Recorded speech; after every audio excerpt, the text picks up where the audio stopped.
My husband refused to pay $11,000 for I, while secretly sending $12,600 to my sister. They had a 4-month affair while I was doing hormone shots alone. Then he left me with $62 and said labels weren't helpful. At their anniversary party, I walked in with a report that ruined their toast. My name is Ren. I'm a personal trainer, or I was, before I became a business owner, but we'll get to that part. When I met Joseph Hargrove, I was 26, working the floor at a mid-sized gym chain and building a client roster from scratch. He was in commercial real estate. We fit together the way two practical people fit. Shared apartment, shared plan, steady enough. We got married after 2 years, and for a while, the plan held. Then we decided we wanted a family. 18 months. 3 IVF cycles. The kind of process that turns your body into a schedule and your marriage into a series of appointments and waiting rooms and calls from labs with results that send you back to square one. I paid for the final cycle out of my own savings, $11,000, from an account Joseph didn't contribute to because he had told me he wanted to wait and see if this one worked before putting his money in. I told myself it was caution. He had a full-time income, a separate savings account, and apparently a very different set of priorities. I just didn't know what they were yet. My sister Ashley is 2 years younger than me. Communications degree, 480,000 Instagram followers, and the kind of face that photographs well from every angle. Brands paid her $4,000 per sponsored post. My monthly take-home from training clients was around $3,200 after taxes. We had the same last name and almost nothing else in common, and our mother had a way of making sure I knew which version of us she found easier to talk about. She told me once, completely without irony, that Ashley had the kind of face people trust. I never forgot that line. I just didn't know yet that Joseph hadn't forgotten it either, or that while I was pulling $11,000 out of my savings to build a family with him, he had been quietly moving $900 a month somewhere else entirely. I found out on a Tuesday. Not because Joseph sat me down. Not because Ashley called me, crying, with some version of an explanation. I found out because Joseph left his tablet on the kitchen counter, and I picked it up to check a client's form video, and the screen lit up with a notification before I could even unlock it. The preview was enough. It was an Instagram DM sent to Ashley's creator inbox. 7 words in the preview window. Give me 2 more weeks. She thinks. I put the tablet down. I picked it up again. I screenshotted the notification, opened the app, and read the full message. I told her I need space. She thinks it's about the IVF stress. Give me 2 more weeks. That was it. No name, no context needed. The she was me. The her was me. The 2 more weeks were for him to finish managing his exit while I went on believing our marriage was just going through a hard season. I stood in our kitchen for about 4 minutes. I know it was 4 minutes because I watched the clock on the microwave the entire time, doing the breathing exercises my trainer certification had taught me to use with anxious clients. Slow inhale, hold, release. My hands were completely steady. That surprised me. Then I went to my phone and took a second screenshot, the full conversation thread, every message I could scroll back through. 14 months of them. 14 months of planning, of carefully managed timing, of a man running 2 lives out of the same apartment where I was administering fertility injections 3 times a week. I saved both screenshots to a folder I labeled admin. I did not call anyone. I did not cry. I closed the app, put the tablet back exactly where I'd found it, and went to finish my client notes. He thought he had 2 more weeks. He had 48 hours. The next morning, I printed the screenshot, not the notification preview. The full thread, every message, scrolled back as far as the app would let me go. I printed all 4 pages, stacked them in order, and placed them face up on the kitchen counter before Joseph came downstairs. Then I made coffee, sat down, and waited. He came down at 7:15. He saw the papers. He stopped walking. I asked him one question. How long? He didn't deny it. I want to be clear about that because some people, when I've told this story, assume there was a phase where he tried to gaslight me or pretend the messages were something else. There wasn't. What Joseph did instead was sit down across from me, fold his hands on the table, and begin to explain. He said Ashley understood him in ways that had become harder for me to access. He said the IVF process had made things between us clinical, and that I had been emotionally unavailable for most of the past year. He said he had hoped, eventually, that I would be able to see it from his perspective. He said all of this in a measured tone, like a man who had rehearsed the conversation and was relieved to finally be having it. I had my phone face down on the counter. Recording. I let him finish. Then I asked one more question. Was he still seeing her? He said he didn't think labels were helpful right now. I looked at him for a moment. 6 years. 3 IVF cycles. $11,000 that I had pulled from my own account while he watched and said wait and see. And now he was sitting in our kitchen telling me labels weren't helpful, like this was a situation that required nuance rather than a straight answer. So then have her, I said. I picked up my phone. I picked up my gym bag from beside the door, where I'd placed it that morning. I picked up the printed screenshots from the counter, all 4 pages, and I walked out. He called after me twice. I didn't stop. I stayed with my training partner Delia for 11 days.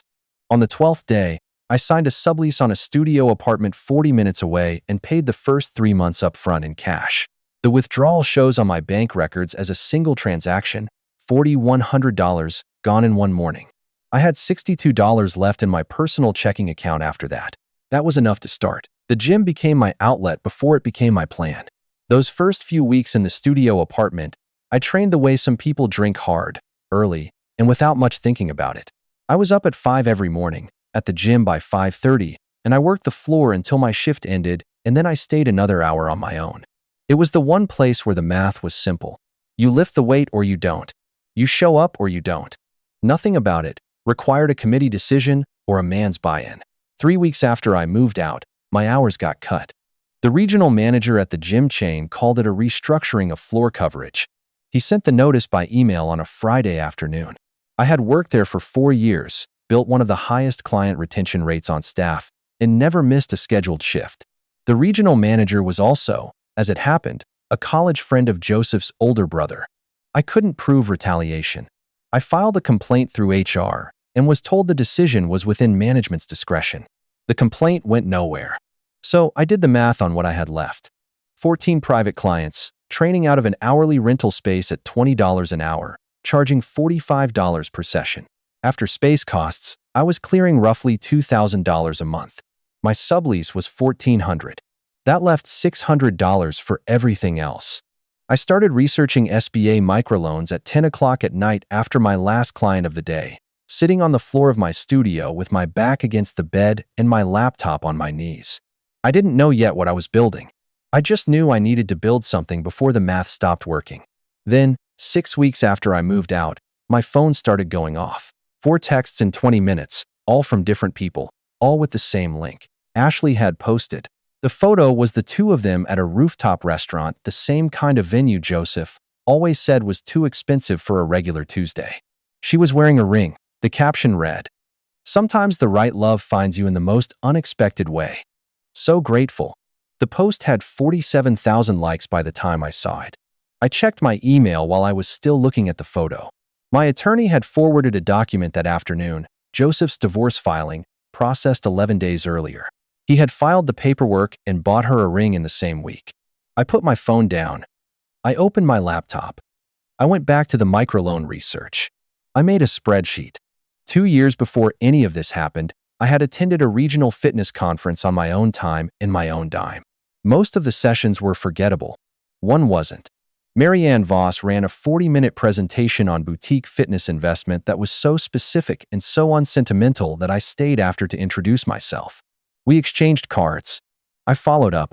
We had coffee twice over the next year, and then life got complicated, and I let the connection go quiet. I found her card at the bottom of my gym bag 8 months after I moved out of the apartment. I called her the same day. She agreed to a meeting. I showed up with a 47-page business proposal I had written over 6 weeks, every evening after my last training client, sitting on the floor of my studio with the laptop on my knees. The proposal was for a boutique training gym in a mixed-use development 2 miles from my apartment, a space that had been sitting underleased for 14 months because the commercial real estate market had softened. The building owner was motivated. I had already spoken to the leasing agent. I had the square footage, the build-out estimate, the projected membership tiers, and an 18-month cash flow model that I had run 4 different ways to make sure it held under a pessimistic scenario. Marianne read the proposal in front of me, which I had not expected. She asked 11 questions. I answered all of them. Then she said she would offer $60,000 and a 20% equity stake, contingent on 200 active members within 18 months. I said yes before she finished the sentence. The incorporation papers were signed on a Tuesday morning. I framed the signature page and hung it in the back office of the gym, where it still is. But here is the thing about building something new while a marriage is being legally unwound. There is paperwork everywhere, and paperwork has a way of talking to other paperwork. My attorney had recommended a forensic accountant early in the divorce process, standard practice, when one spouse has had independent financial accounts and the other suspects the picture isn't complete. I had agreed without thinking much about it. I assumed the exercise would confirm what I already knew, that Joseph and I had kept mostly separate finances and that the split would be clean. The forensic accountant's report came back 41 pages long. Page 12 was the one that changed everything. For 14 months, the same 14 months I had been tracking in those Instagram screenshots, and the same 14 months that covered all 3 IVF cycles. Joseph had been moving $900 a month out of his discretionary income into a secondary account I had no visibility into. The transfers were small enough to avoid flagging, consistent enough to be intentional. Over 14 months, the total came to $12,600. I had spent $11,000 of my own savings on IVF treatments he had refused to fund. He had spent $12,600 building a future with my sister while I was trying to build one with him.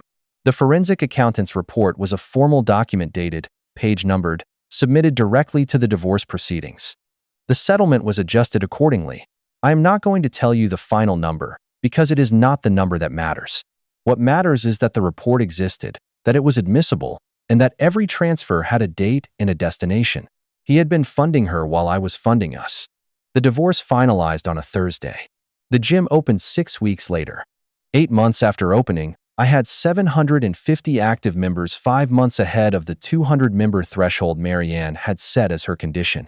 Monthly recurring revenue was sitting at $62,000.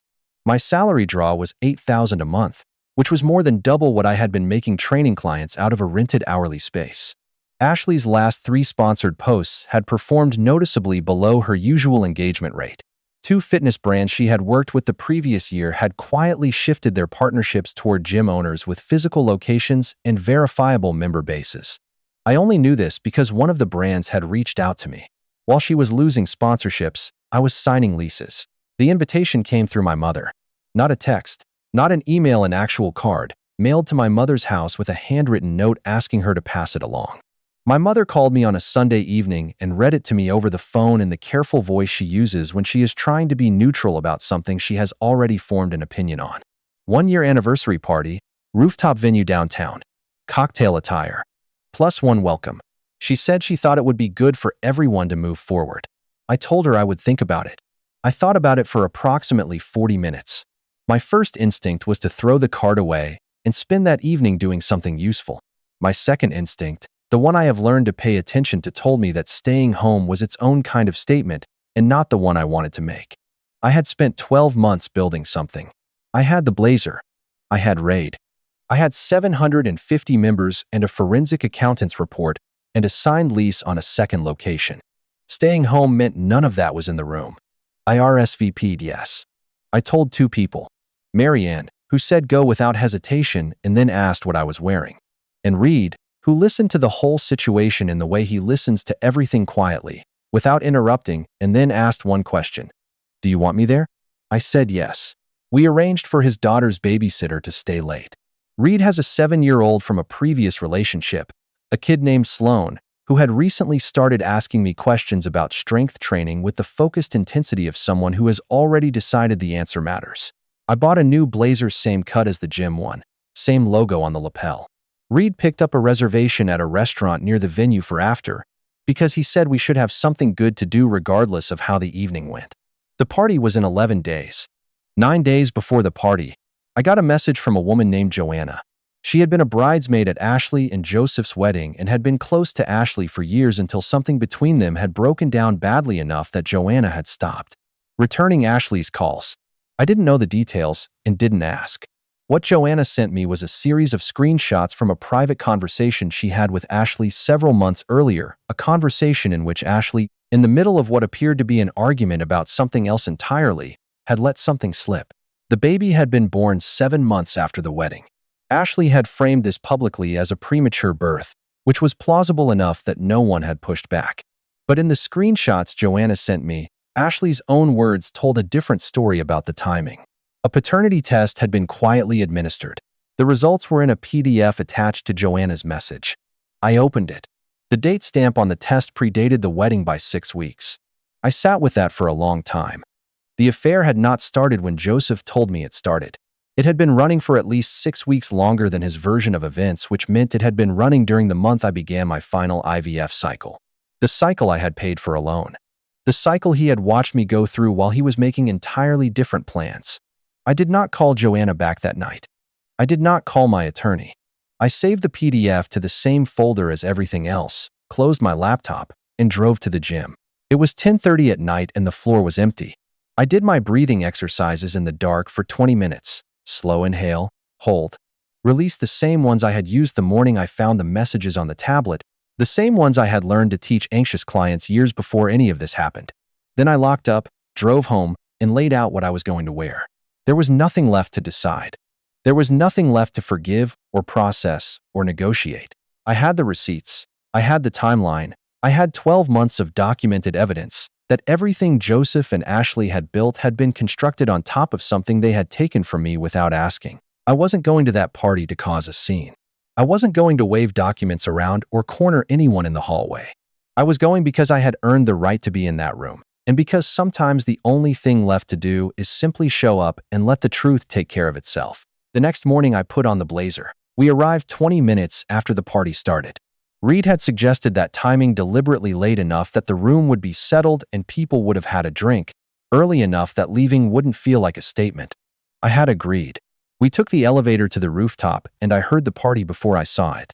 Low music, glass on glass, the specific hum of 60 people who all know each other well enough to be comfortable but not well enough to be honest. The venue was exactly as I remembered it. Same string lights along the pergola, same view of the city grid below, same bar running the length of the eastern wall.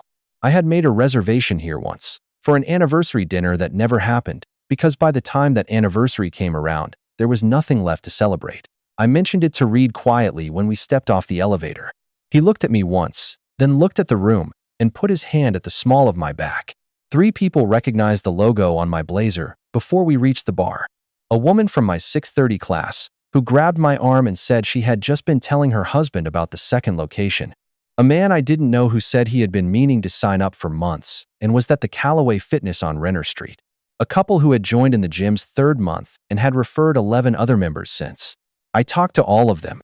I was still talking when I saw Ashley notice me from across the room. She had been mid-sentence with someone near the bar. She stopped. She recovered quickly. I will give her that, but there was a half second where her expression did something she could not control, and I saw it. And I think Reed saw it too, because his hand stayed exactly where it was. Joseph found me 10 minutes later. He crossed the room with the careful walk of a man who has decided to handle something before it handles him. He asked if we could speak privately for a moment, which in a rooftop party of 60 people means stepping 4 feet away from the nearest cluster of guests. I said of course. Reed stayed where he was. Joseph looked at me the way people look at something they have categorized as resolved and are now unsettled to find still present. He asked why I had come. I told him my mother had passed along the invitation, and I thought it was time to be civil. He said he appreciated that. Then he glanced at Reed, at the watch on Reed's wrist, at the logo on my blazer, at the glass of sparkling water in my hand, and something moved behind his eyes that he did not put into words. He said, slowly, "You look well." I said, "I am." That was the entire conversation. 40 seconds, maybe less. I have handled workplace mediations with more tension than that exchange, and I treated this one with the same energy I would bring to any professional mediation, steady, brief, nothing given away. Joseph nodded once and went back to Ashley. I went back to Reed. 20 minutes later, the maid of honor called for attention and began her toast. She was enthusiastic and well-prepared, and for the first 2 minutes it was a standard anniversary speech, how they had met, what she loved about their relationship, how happy she was to celebrate them. Then she arrived at the part of the story that involved me, and she made a choice. She said, when Ren left. Not when Joseph and Ren separated. Not after the divorce. When Ren left, as though I had simply grown tired of something good and walked away from it, and Joseph and Ashley had quietly stepped in to repair what I had abandoned. I felt the room shift before I could even process the words. Heads turned not dramatically, not all at once, but in the particular way people turn when they have just heard something that doesn't match the information they already have. Someone near the back of the room leaned toward the person beside them. A woman 3 tables away found my face in the crowd and looked at me for a moment longer than was comfortable. Marianne was standing near the pergola. She raised an eyebrow at me across the room. I raised my glass back. Joanna, who was seated near the far wall, did not raise anything. She looked at her hands. I don't know exactly what was said or by whom, because I was not part of those conversations. What I know is that within 10 minutes, the arithmetic of the evening had quietly rearranged itself. People who had arrived knowing one version of events were now doing the math on a different set of numbers. 7 months, 6 weeks, 14 months, $11,000. A ring purchased the week a divorce was filed. None of those numbers had come from me. They existed in documents and dates and a post that was still up on Instagram for anyone who wanted to check the timestamp. The truth does not need help landing when the room is already full of people who can count. I waited until the toast was finished. Then I found Ashley near the bar, and I congratulated her warmly, directly, in front of 4 people who were standing close enough to hear every word. I told her the venue was beautiful. I told her I hoped the year ahead was everything they wanted it to be. She said thank you with a smile that did not reach her eyes, and I smiled back with one that did. Reed appeared at my elbow. He said quietly, "Ready?" I finished my sparkling water. I set the glass down on the bar. "Yeah," I said. "Let's go." I didn't need the last word. I already had the last 12 months. The weeks after the party were quiet in the way that things are quiet after a pressure system moves through. Ashley's Instagram engagement dropped, not dramatically, not overnight, but steadily, in the way that happens when a story starts circulating in a community and people begin looking at old posts with new arithmetic. Her comment sections got quieter. A fitness brand she had worked with for 2 years did not renew their contract. She posted less frequently, and when she did, the captions were shorter and the comments were more guarded. I did not track this obsessively. I know it because people told me, and because occasionally I would see it myself without looking for it. Joseph sent me a text 3 weeks after the party. It was 7 words. "I hope we can move forward for the family's sake." I read it once. I did not respond. My attorney had advised me months earlier that no response was the correct response, and I had learned by then that the advice applied to more situations than just legal ones. There was nothing in those 7 words that required anything from me. The chapter was closed. The text was just him knocking on a door I had already sealed from the other side. 31 days after the party, I signed the lease on the gym's second location. Marianne increased her stake the following month. A regional business journal ran a profile on me, a full-page feature with a photo taken on the gym floor, blazer on, standing in front of the floor-to-ceiling mirrors, while a 6:30 class moved behind me. The journalist had asked me what the past year had taught me about building something from nothing. I told her that the hardest part wasn't the money or the hours. It was learning to trust that steady work in the right direction eventually becomes undeniable. She quoted it in the piece. I framed the article and hung it in my office, next to the incorporation papers. My mother called me a few weeks after the profile ran. She said she thought I had handled everything, the divorce, the business, all of it with real class. That was the word she used. Class. Coming from my mother, who had spent years finding ways to mention Ashley's follower count in conversations that were supposed to be about me, it landed differently than it might have from anyone else. I told her I'd had a good teacher. I didn't name one. Reed laughed when I told him that later. He was making coffee in my kitchen, our kitchen, technically, since he had moved the last of his boxes in 2 weeks prior, and Sloane was at the counter asking me with great seriousness whether grip strength or leg strength was more important for rock climbing, which she had decided she wanted to learn. I told her grip, always grip, and she nodded like she had suspected as much and went back to her cereal. I still do my breathing exercises every morning. Before the gym opens, before the staff arrives, before the 6:30 class fills the floor and the day becomes noise and motion and someone always needs something. I do them in the quiet of the empty gym. Slow inhale, hold, release, the way I learned to teach anxious clients years before any of this happened. I don't do them because I need to stay calm anymore. I do them because they're mine.